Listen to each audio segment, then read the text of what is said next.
केई रोपले झिलमिले धनवा, केई रोपले कपास, केई रोपले कपास, केई रोपले नारियल फलवा, नारियल लागल हो आकाश, नारियल लागल हो आकाश।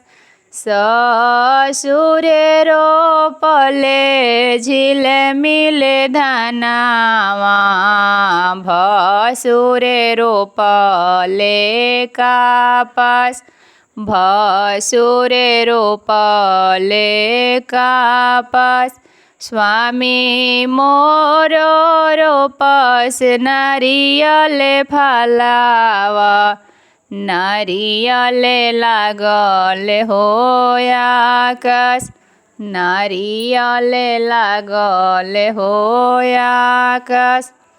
काई होई है झिलमिले धनवा, काई होई है कपास, काई होई है कपास, काई होई है नारियल फलवा, नारियल लागल हो आकाश, नारियल लागल हो आकाश।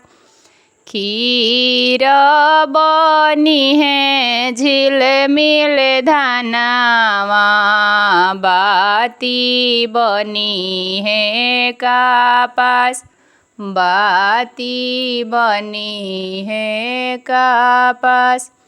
अर्घ दिए हैं नारियल फलवा, नारियल लागल हो आकाश, नारियल लागल हो आकाश।